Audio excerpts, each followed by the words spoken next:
Hello. That didn't work that well. But hey ho. Well, Welcome it was to close. We have yes, I think we'll work on that for next time. Welcome to Benny Yes. Shakes Things Up with me, Benny Shakes, and me, Kate Lovelock. yes, hello. So if you like to share and subscribe, that would be great. I'm ignoring. And if you want to donate some money to our comedians to give them a drink or a cup of tea, that would be great. So how are you, Kate? Doing all right? I am amazing. Well, I don't really know if there's a correct answer anymore, except for I don't know, but it's good. I'm good. I'm all better for singing. Are you still on band 1 or are you in band 2? Oh, I think I'm still in band 1. Oh, you're lucky. You're lucky. Nottingham is creeping up to band 3. So really? Oh. yeah, but Ruislip, I don't know how many miles that is from you. Far. Oh right, they've gone into band 2. So yeah. I've seen on the local news that some areas are actually asking to go into band 2. I'm like, I understand for the sake of people's health, but it's just quite. But some people are like, I don't want to go into band 2, and some people are like, can we go into band 2? It's just very different reactions. Well, never mind. Let's get these. Who have we got on tonight then, Kate? Who have we got on tonight? We have Juliana Heng and Graham Whistler. Should we bring them on before? Yes, we should, before we get too caught up in which tier you're in. Hello, Juliana. Yeah. Hello, Graham. Oh, hello. Terrible palsy. Was that? Did you say terrible palsy or terrible? I don't even. Whatever. For another it was perfect. Yeah, but thank you. What are you doing? I was knocking it out of the park. I was going. Yeah, knocking it out of the park. Do I have to bring Alex on to keep you in check? Are you going to chuck me out of the broadcast like Alex does? Is that no? Not that bad, but I could bring him on for you. I'd rather you didn't. This is my moment. This isn't his show. So, Julia, I know you're. It's morning where you are, isn't it? So yes. Good morning. Good morning. Yes. Good morning. What time is it? It's 3:35 a.m. What? Oh, Why did you agree to do this? Thank you very much. Welcome. So before we get off, my first question, like I ask everyone, is your disability, but I call it your superpower. Because let's face it, you both, if you two were in a boxing match between the two of you, your comedian careers, I think there would be a tie. Okay. So, good. This is a metaphorical boxing match. I was. I would imagine I'd have to cut a lot of weight to make this. I was going. Where are you going with this, Benny? I don't know. I'm still drunk from Wednesday night. Me too, buddy. Yeah. Yeah. Let's So, do this. Julia, Juliana, what's your superpower? Oh, my superpower is I'm on the autism spectrum. Yeah. Cool. Cool.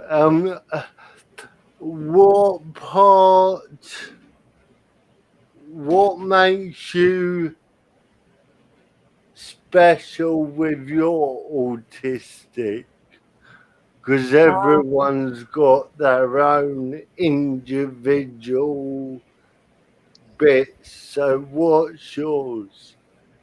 Mine is actually I actually cannot pick up sarcasm. So if let's say people try to be sarcastic with me, I don't know.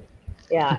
But for me, somehow I can sound sarcastic to people, or either I just transfer whatever they tell me to another person, and the person will tell me, "Hey, Juliana, this person is not complimenting you.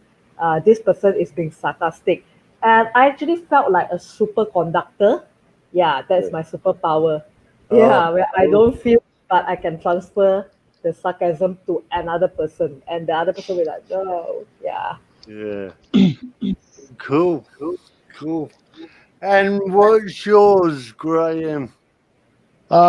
Well, I have a form of cerebral palsy, which basically means that I can always get into a pub or a club regardless of the state I'm in. So well, that's always. Although not in Bournemouth anymore. They've kind of wised up to that now. Well, you're lucky because when I used to live in Mansfield, I used to go clubbing, and one particular club would not let me in full stop, even if I was sober. They would see the way I walk and go, no. Yeah. Which is wrong, but hey ho, never mind. Been there. Probably wasn't very good anyway. Well, it was and it wasn't. I met my ex partner in there. I can't. So you did get in at some point. Yeah, at some point. That means two things. Sorry.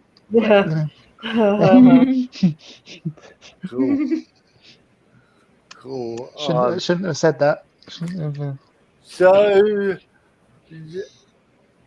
let's go on to the big one. Is how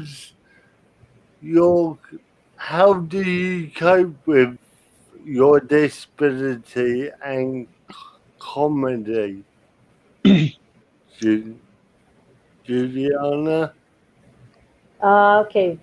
For me, is because I'm on the spectrum, so I'm usually unable to read the audience.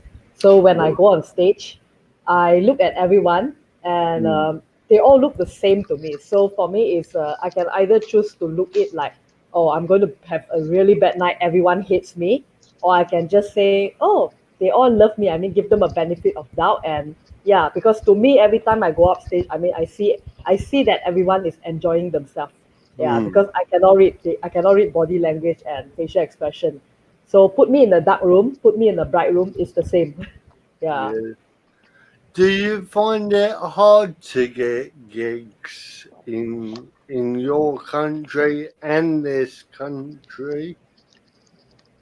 I would say compared to, I mean, I've actually went to UK, but I'm only there for holiday and for an audition at Britain's Got Talent. So I wouldn't say that, I mean, to get gigs is like, it's really, I don't really expect lah. So normally I just go for the open mic, and I'm actually happy to be able to get quite a healthy stage time. Like out of the 30 days I'm in 30 days in UK, I actually get to do 15 stage time, which is great.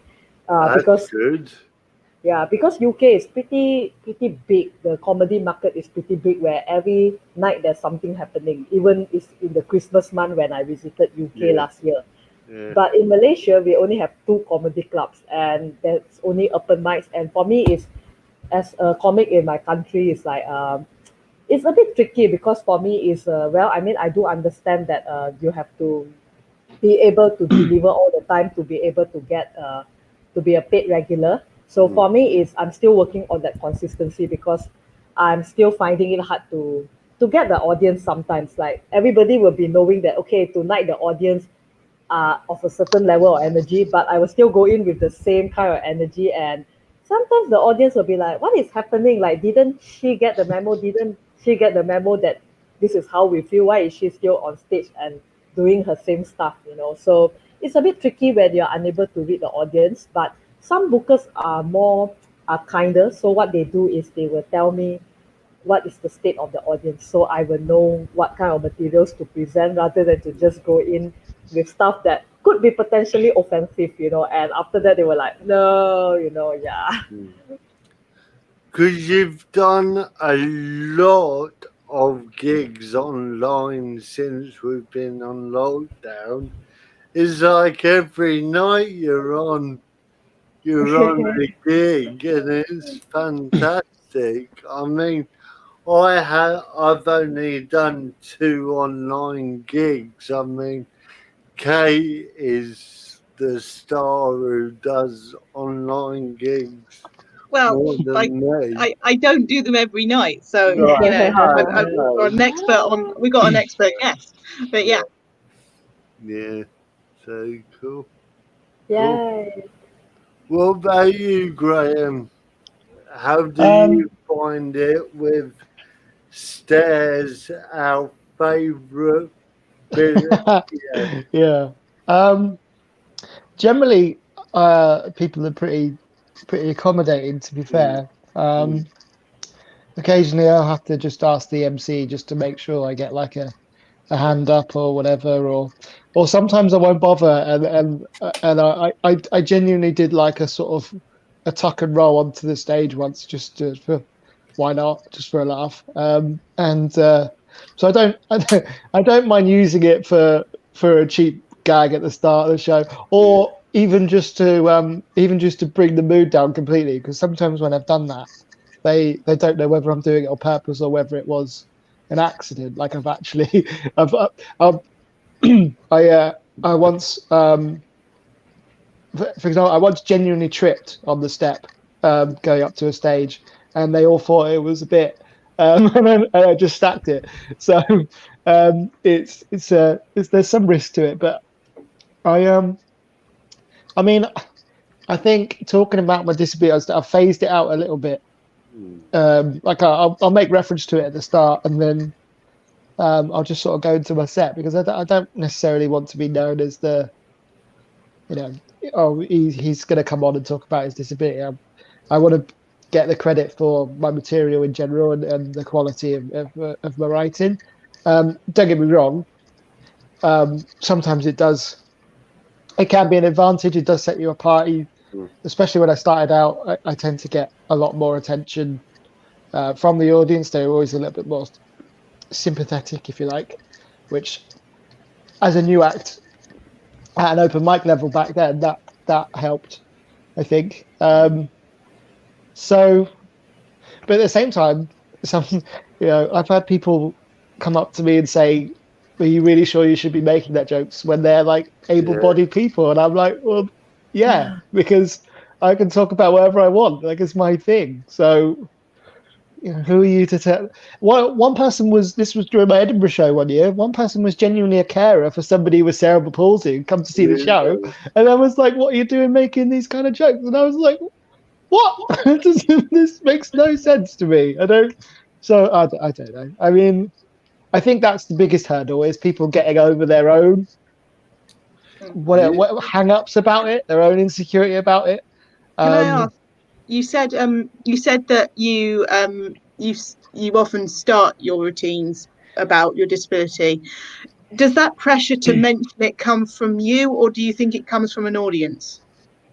I mean, I won't necessarily start with it all the time, but I think if I can sense there's some kind of a recognition of it, if you like, sometimes like you can there's like a palpable tension where they're like, okay, he's got a bit of a limp here. What's the situation? And they take if I've sort of recognised that they've taken more notice of it, then I'll acknowledge it straight away. But if occasionally I'll do a couple of minutes, and then I might, Okay.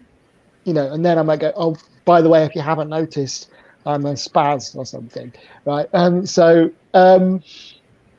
Yeah, I think it just depends. If everyone's just sort of clapping and getting on with it, then I might not even think about it. I might not even mention it. But if I can feel their sort of reaction to me change in some way, then I'll acknowledge it, I guess.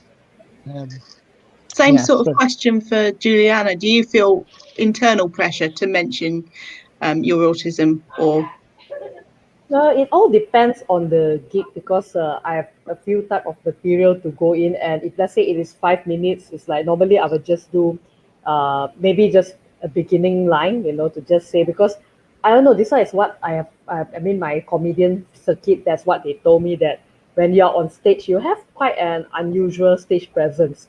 The way you stare is different than neurotypical. So sometimes the audience, especially in Asia, they get a bit like, uh, what is happening? Like, why is she behaving this way? Sometimes they disregard whatever that I say. That means whatever jokes that I say, they are so caught with their hung up of how I stare at them or how I move my hands, and that's when they don't listen to the jokes, which are like, oh no, I mean, they just miss out all the jokes because of what they cannot let go of. So I was like, this is pretty interesting. So my comedian friend told me, why don't you start your opening line with just, I have autism, and just break into a joke. And from there, you can do whatever materials that you want to.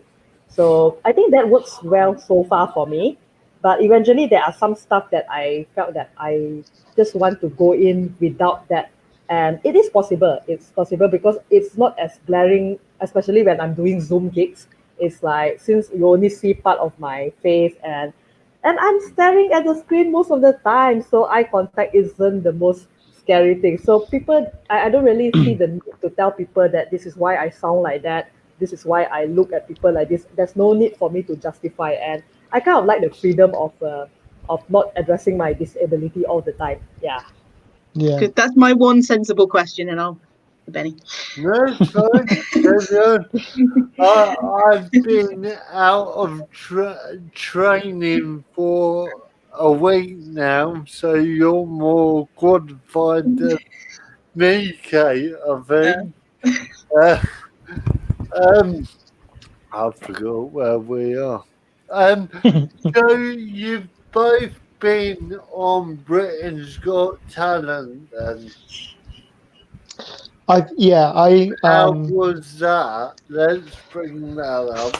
Sorry, Graham, I know if we have it's to. a sore point, but Benny Yeah. shakes things up. So Yeah. All right. Yeah. Okay. Fine. No, it's okay. It was it was just an odd experience for me. I didn't particularly like it. 'Cause I've been doing comedy a long time, and I almost felt like this. It almost had a negative effect on me because I was sort of telling myself that I'm good enough to do well at this, so therefore I should. And I didn't because of that. So I just, it was the first time I've been genuinely nervous for years. Like I always get a little bit like, you always get a little bit of that nervous energy. You always get a little bit excited before you go on stage. And that's just natural because you care about it. You love doing it. You want it to go. But for this, because I've got this sort of confidence in my own ability now, I was kind of like, right, this is a real big opportunity for you. You go in there and you smash this like gig, and you could be on the TV. When actually it was just sort of standing around for 3 hours in a shopping centre in Bristol, doing a 3-minute set to a pair of media students, right? And it was just, there was nobody of real significance there. The room is empty apart from you and them, and it was just odd. I was hoping that I might get the chance to rip into Simon Cowell or something, and and I don't know, some sort of quip about how I don't know. Amanda Holden will be the most difficult judge because you can't really tell if she's smiling or not, because of the amount of work she's done to her expressionless face. Like I never got the opportunity to say anything like that, so I was a little bit gutted. But I don't know. I don't know if it was the right. I was never really committed to doing it anyway. Like the whole time I was up there, I was like, I don't want to do this. I hate this. I don't want to get recognition for doing a talent show on TV. So I think you're both better than Britain's Got Talent in my eyes. That's why I won't do it. People have gone, oh, you do Britain's on Talent. Right, no thank you. Life is stressful enough. Do I really want to put myself through that?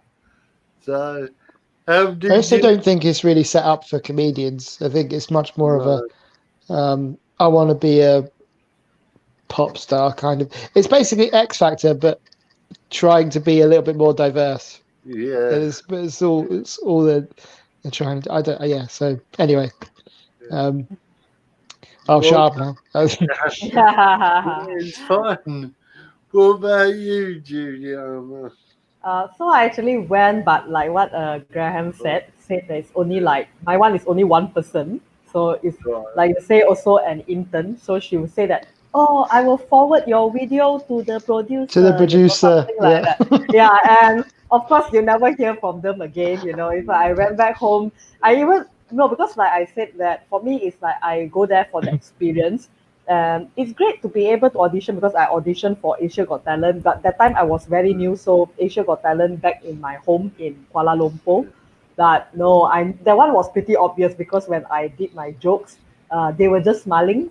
They don't even laugh. So I know that, okay, comedy is obvious. It's not about smiling, it must be laugh. But for the intern that I actually auditioned to, she laughed. So I was like, great, yes, I knew it, But the thing is, I have a feeling that I'm not the one they're looking because they say, oh, we will forward your video to the producer. We will look at it and we will let you know. But I was like, yeah, okay. So I actually even went home, bought a Green Day ticket because I know that in case I know that I didn't make it to the next round, I can get over the rejection. I'm like, yeah. So true enough, few months later, because me and another Malaysian, we went for the audition. He is a mentalist, so he does magic. Right. Yeah, and after a while, I saw that he's posting Insta stories of himself in Manchester for the audition and the audition with Simon Cowell. Then I know that I didn't make the cut because I've not heard anything from them ever since. Then that time I did feel a bit rejected and I apologized to all my friends. I was like, wow, I mean, you all have so much of hope to see this Malaysian to be able to perform on the Britain's television.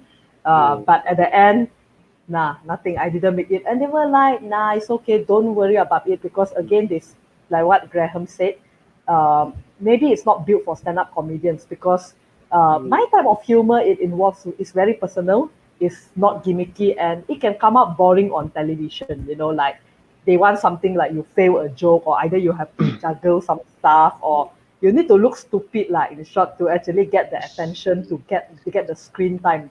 But perhaps for me, it's time to do shows like The Fringe and all that will make a bit more sense for my type of content. Yeah. So there's no need for me to be like sad about the rejection and all. Yeah. But it's still rejection, so I feel sad anyway. Yeah. But I get over it, of course.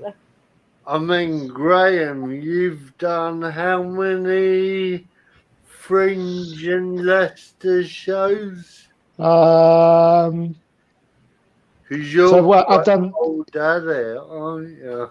Yeah, all right. Yeah. So I've done three Edinburgh shows, but I've done Edinburgh 5 times, but I've only taken 3 shows there, and I've done 2 at Leicester. Yeah. I just when Juliana was talking about the producers, that was the only part that made me feel comfortable, where they said if you get it, we'll let you know. If you don't, we won't. You won't hear from us. And I was like, oh, just applying for a normal gig then. It was that was the only thing that was normal. I was like, I'm all right with that. I'm used to that. But yeah, Edinburgh Fringe is hard. It's hard work. It's like the best experience. It's the best experience and the worst thing ever at the same time. It's soul destroying, but it's like the most fun I've ever had, which is just I don't maybe I'm a bit of a, whichever the right word is, sadist, masochist, which is the right one. A masochist, isn't it? Because I'm doing it to myself. Yeah, I think it's masochist. Yeah. There you go. Words. It's my fault for trying to sound intelligent, isn't it?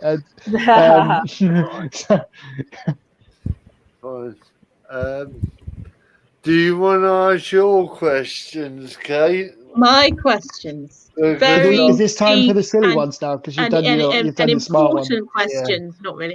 They're slightly ridiculous.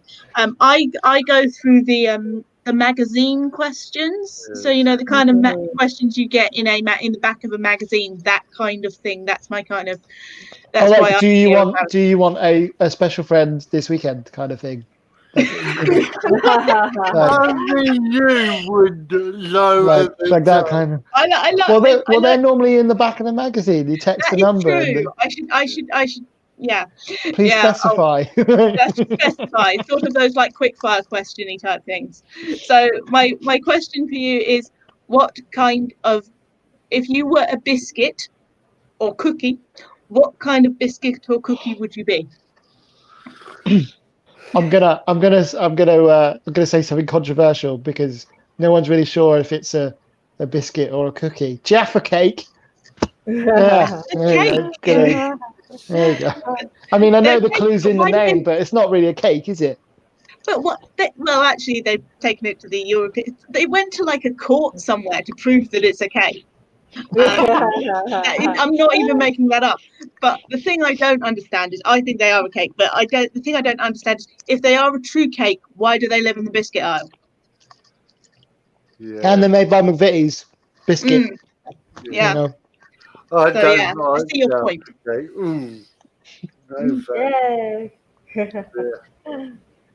So for me, I will be a fortune cookie. You will never know what you are going to get. Good reasoning. I like your reasoning. I just like chocolate orange. That's my only. I have nothing philosophical to say about this.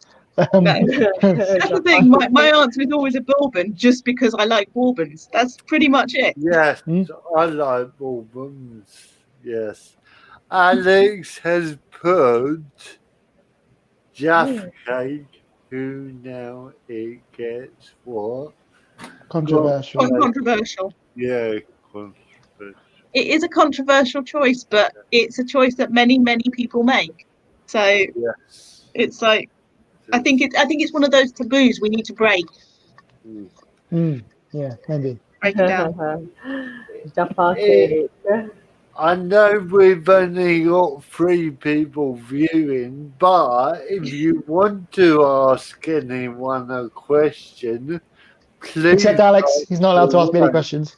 Alex, you're barred, apparently, but hey ho. He can't be trusted. Right. I'd be. A pink wafer biscuit. They tasted pink. That is a good shout. If you could taste the colour, that's it, isn't it? Yeah, pretty much. What? Yeah. Go on then, Kate. Oh, my second question. If you were a season of the year, so which season of the year would you be? I think spring. Spring, yeah. Because it's the one that's the most optimistic, just after all the rubbish winter, and then spring's here. Hopefully things will it'll be better, and then it rains for 2 months. And you're like, oh. But then it'll be ridiculously sunny for like no reason. So, and everyone goes mad about it, like it doesn't ever happen, except it happens every year. And then summer's shit because spring was so good. So it's anyway. But yeah, I'm rambling. Spring. There we go. Good choice. Yay. For me, it's autumn. Yep. Because autumn is actually the name of my autism. Oh, yeah. They said I'm on an Autistic East Midlands page, and they said this is your type of question, Kate. It's what is your favourite movie? There you go, Kate. You've got another question there. What is your favourite movie? I like it. Yeah. Oh, I hate these kind of questions. I Only because your memory's as bad as mine, and you. well, that's don't not know true. the name. Well, that's what you said on Saturday night.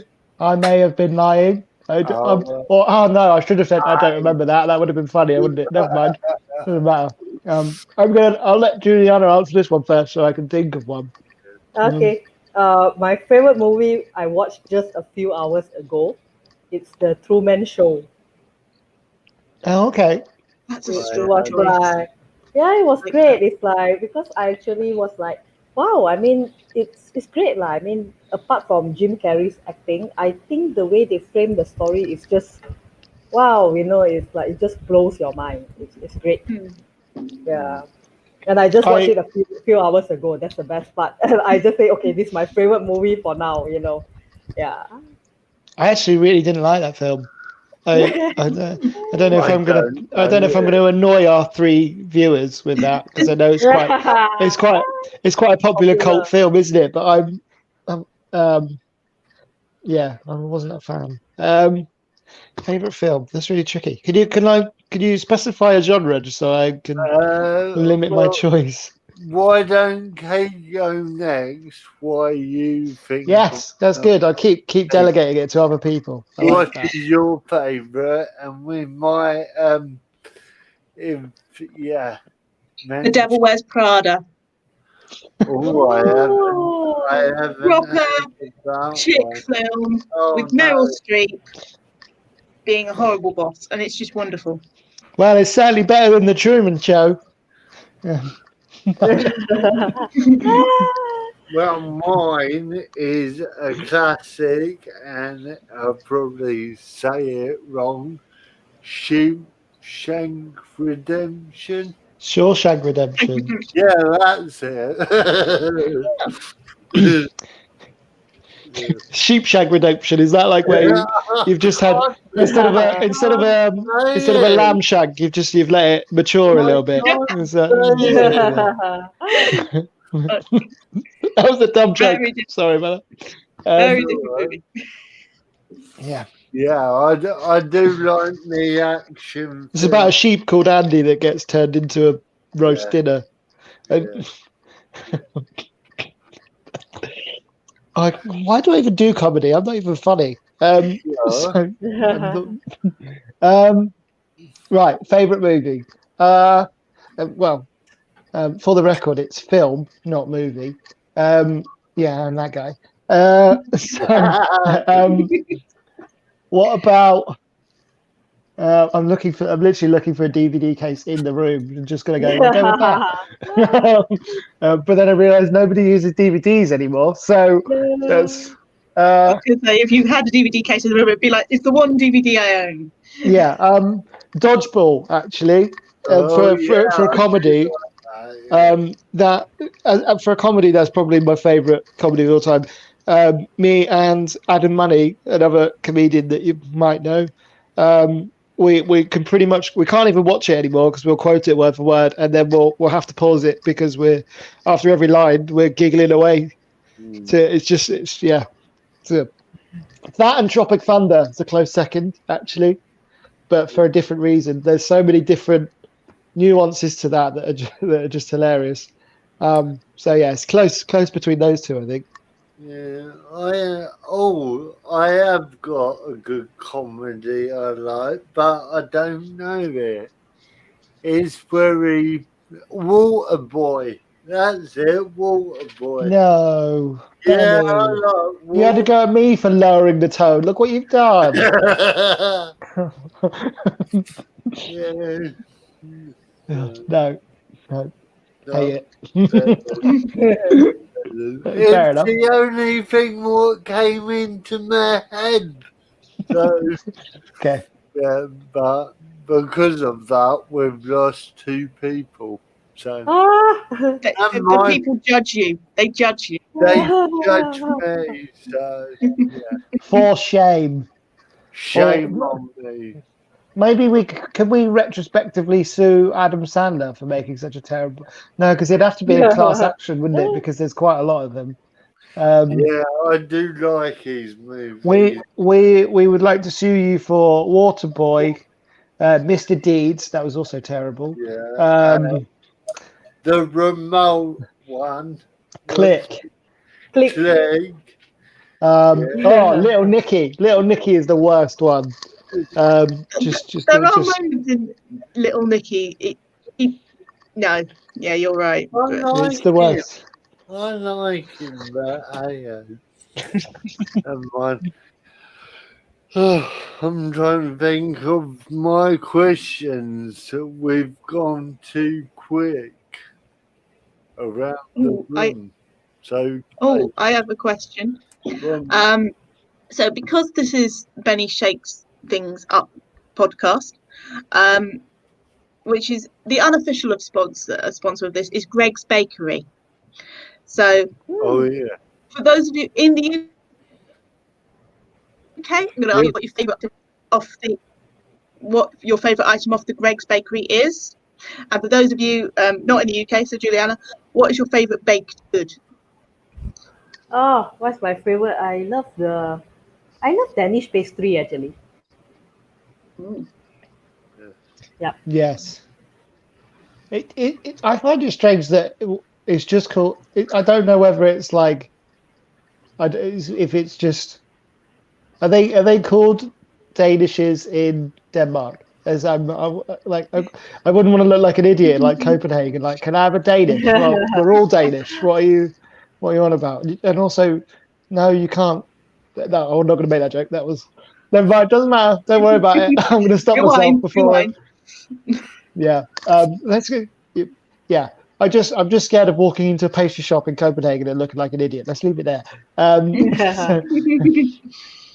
one of those people in a certain, like, when it comes to chain places, I'll get like KFC, McDonald's, Burger King, whatever.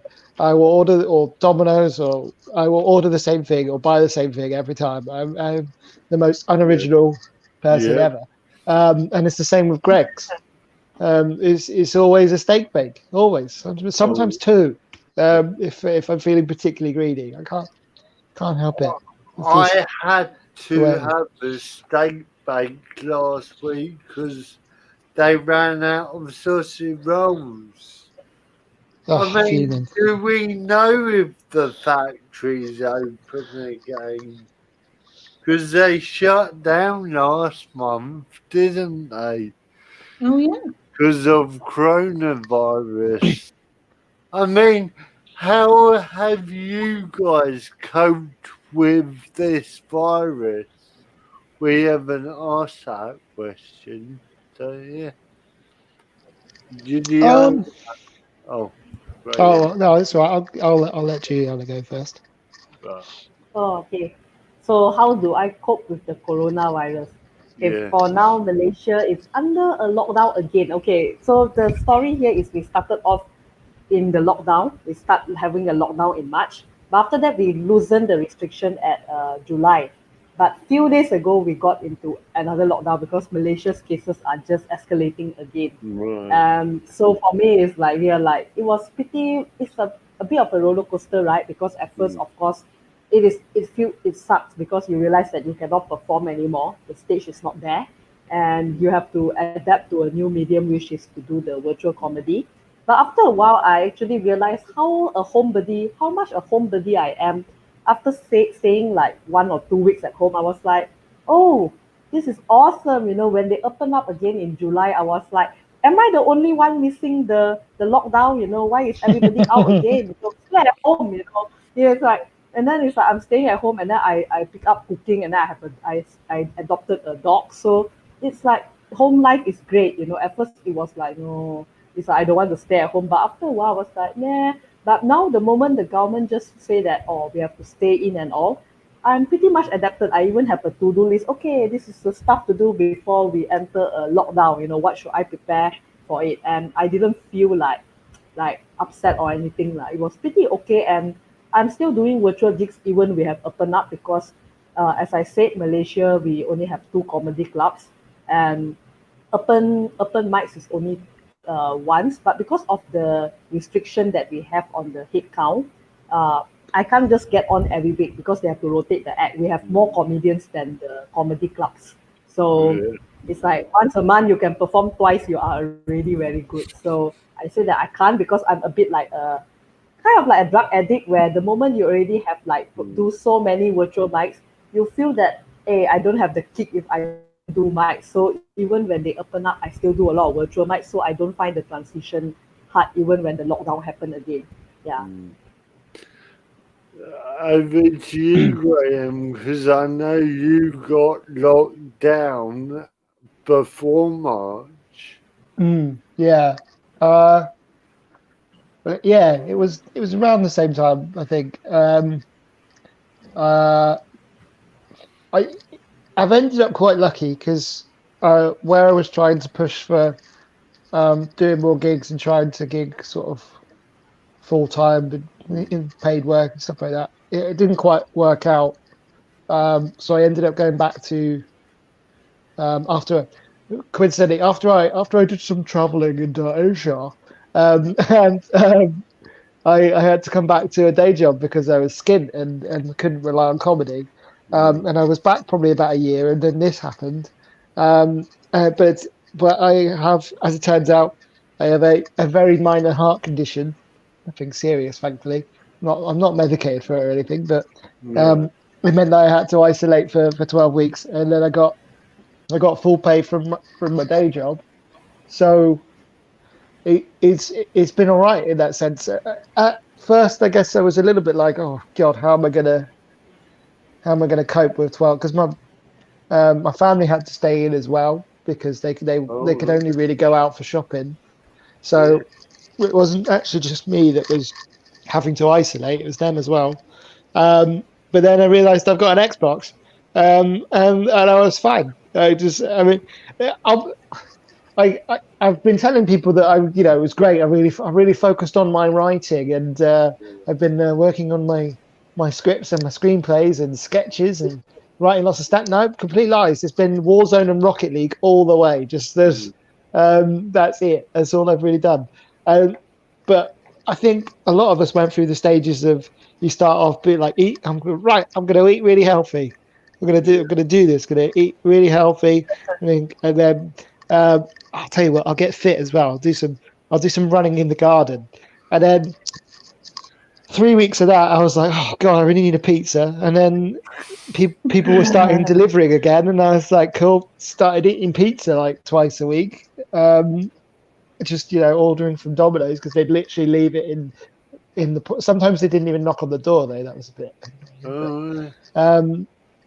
And then, yeah, so I kind of went from this like monk, hunk, drunk, skunk, because I wasn't even showering towards the end of it. What's the point? It doesn't matter. I was, yeah, so, yeah, it was fine. But yeah, I really missed doing comedy on stage. I haven't quite adapted as well as most to doing virtual stuff. I definitely,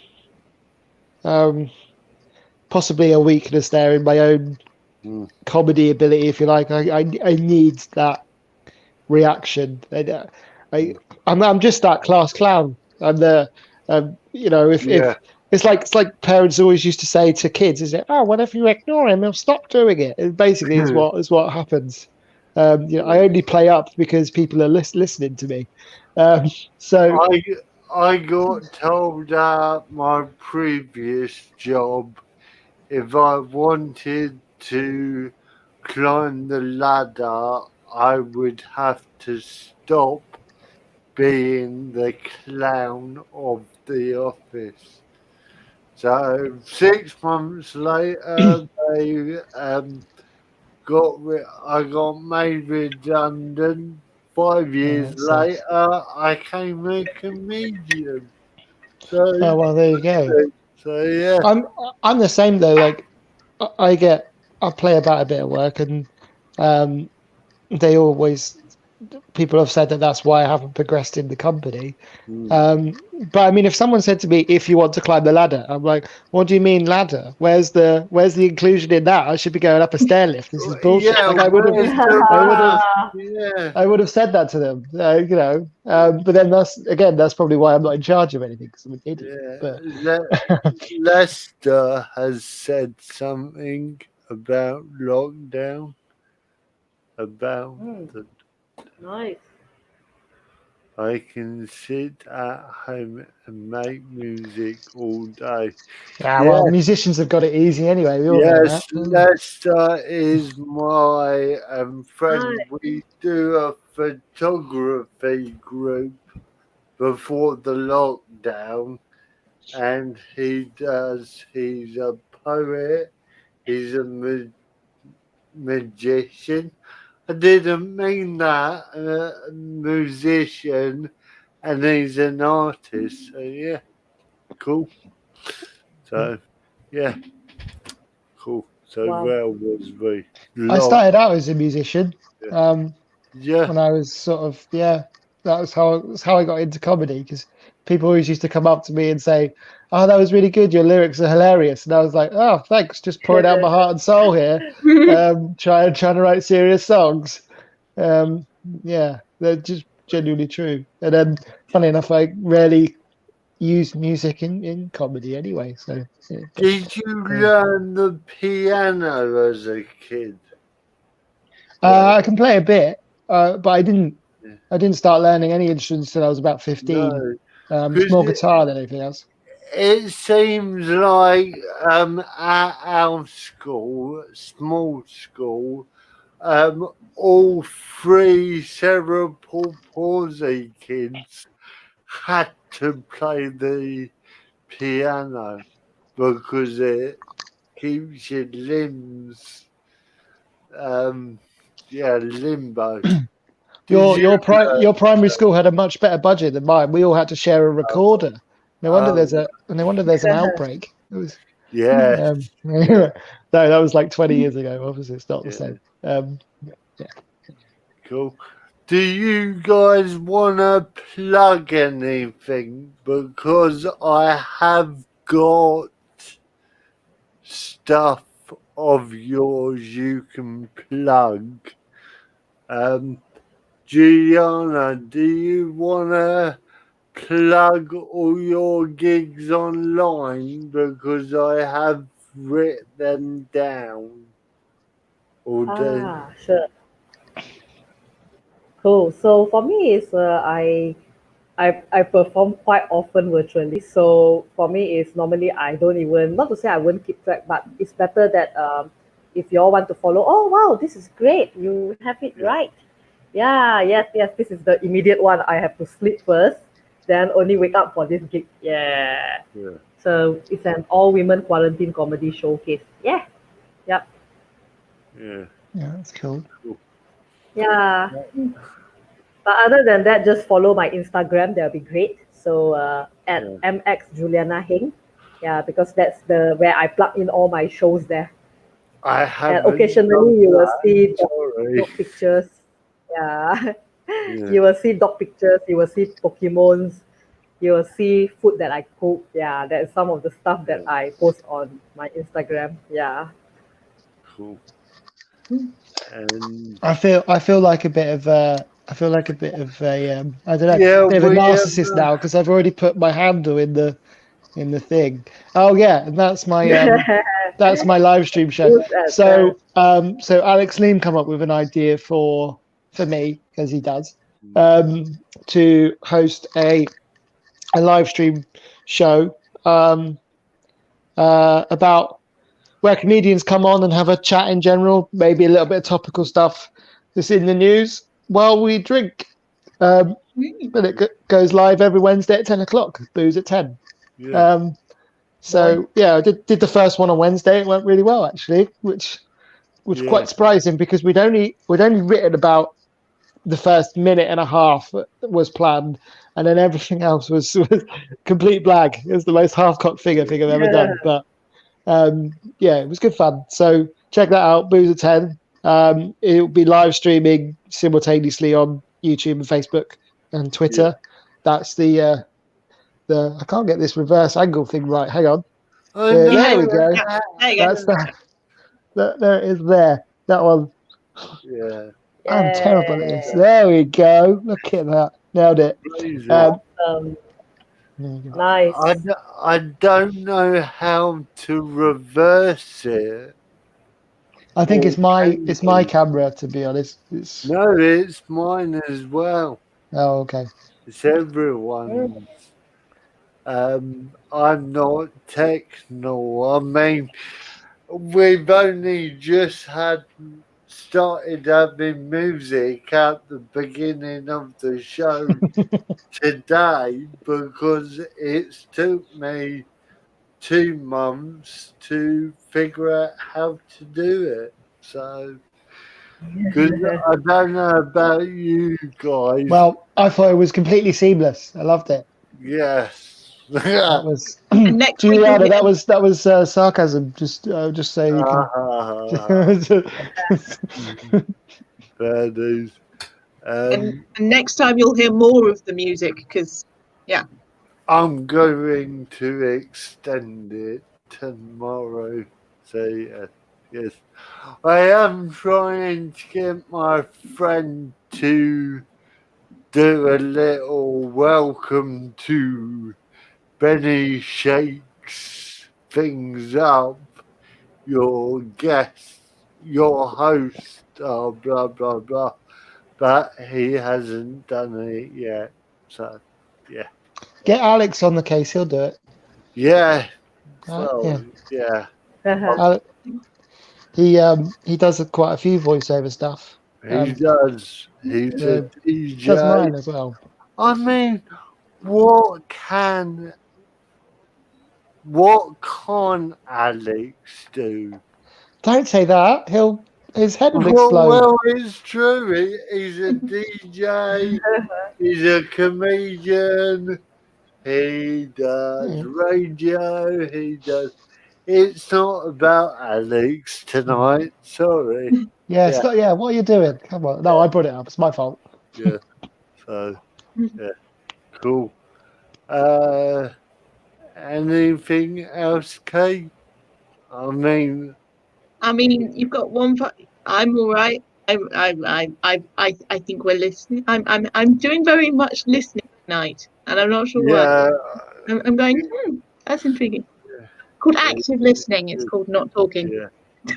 So, have you, Graham, got many gigs outside? Because you aren't on lockdown the south. No, sunny Bournemouth. We're by some miracle we're still medium. Right. Oh, here's a joke. If we don't all start behaving ourselves, this could all end in tears. Hey. I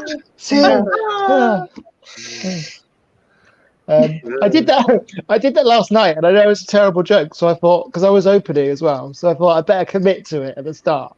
So I walked on stage, and I was like, "We don't all start behaving ourselves in regards to COVID. It's all going to end in tears." Opening joke. Like I literally did that on stage just to get some sort of atmosphere going, because I knew they wouldn't laugh at the joke. Yeah. Because it's terrible, obviously. So I thought, well, if I get a bit of like animation going, it might just sort of. No, they just stared at me like I was insane, but it worked.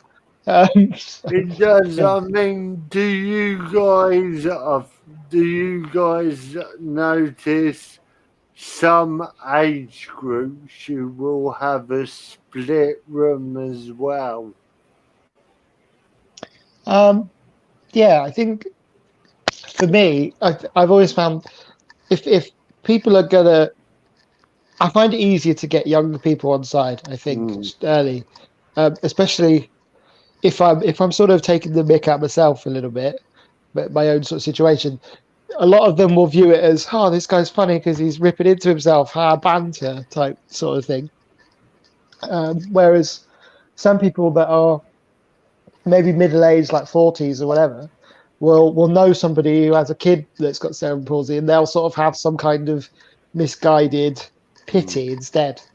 So I've always, do you know what I mean? Like you get, oh, because I always get this as well. I never know how to react to it. Like they always say, oh, you were great.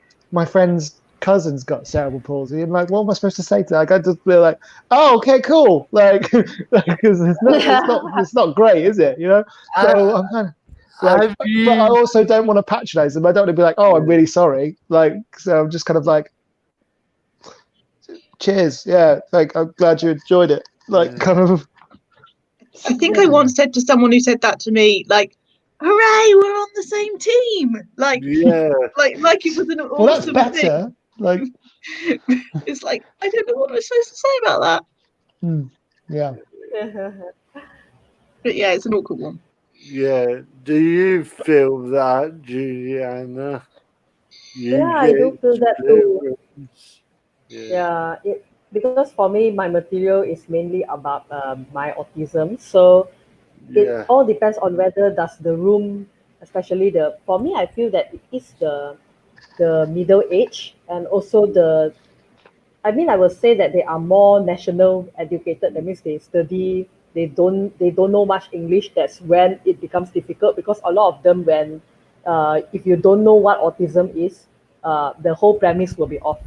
It's like they will think that, oh, this person is crazy, they will just think of that, and the premise will all be very different once you have once you don't know what autism is. So in Malaysia, I have to actually to explain them what autism is. If not, it's a bit hard to actually do the jokes. It's like it doesn't land, especially when you tell that, oh, I have autism, and they will actually pull back. They were like, like as though it's COVID, and I have to tell them that don't worry, it won't spread. It's only me. It's like you all won't get it, Yeah, so have to convince them that it's safe. Yeah, so it is quite interesting.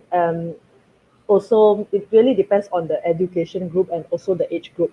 But I would say that people who are middle age, but if they are in academia, like the university and all, they pretty much get it, because they have students who are also on the spectrum. And there are people who also say that, oh, my brother, they have autism, my family. But like what Graham was saying, oh, what do I do? Do I say congratulations? Do I say we are on the same team or whatever? No, normally what I did was I don't even say a word. I just do this.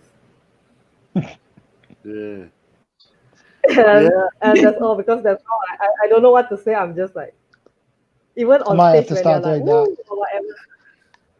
Yeah, I think that actually just like pacify a lot of them, because they were like, just peace, that's about it. Yeah.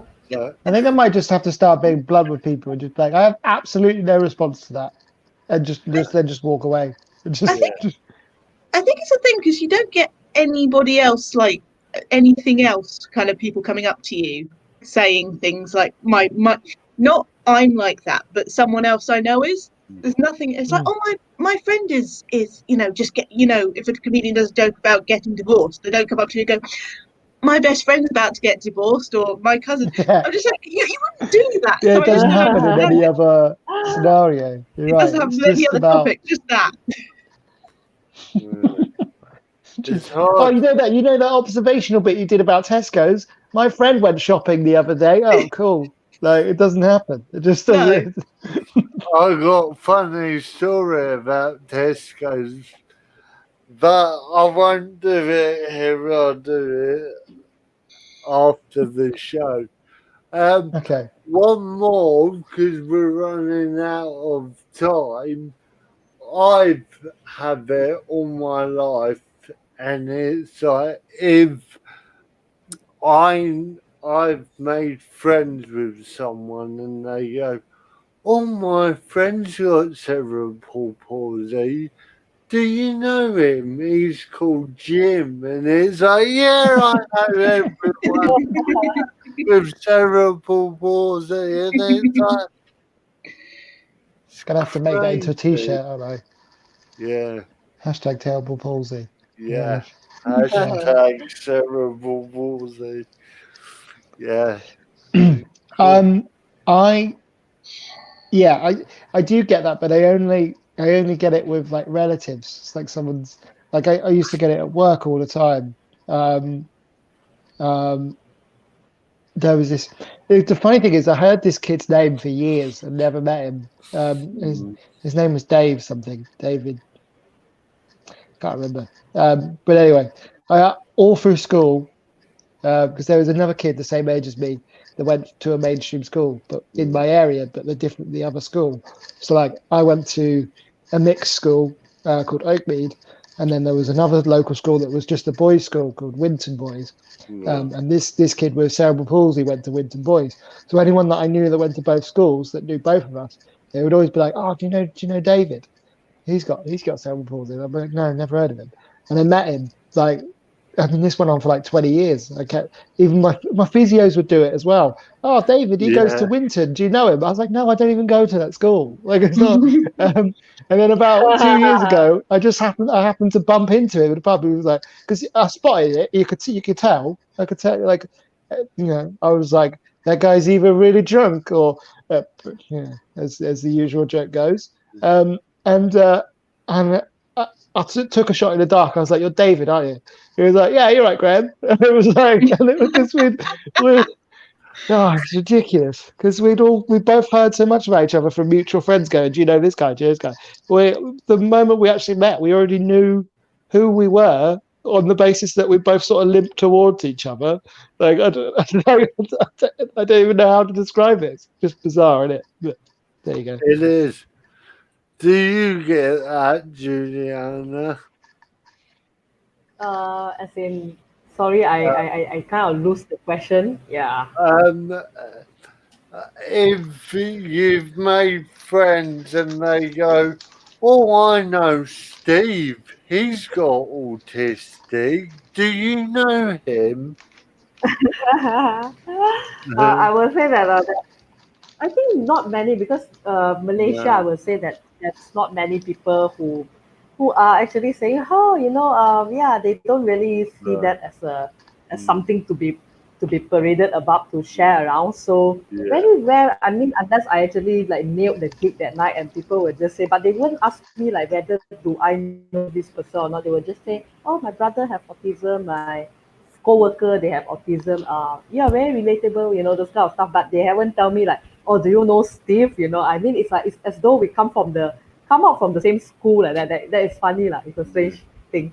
Yeah, so yeah, we don't do that. And I would say that autism in Malaysia, it is still rather stigmatized, so it is not very, people don't want to really admit it actually, like even if no, they know that yeah, their kid have autism or something yeah. like that, they will try to keep it to themselves unless people point that out. Yeah. Right. Cool. Yep. Well, that's the end of the show.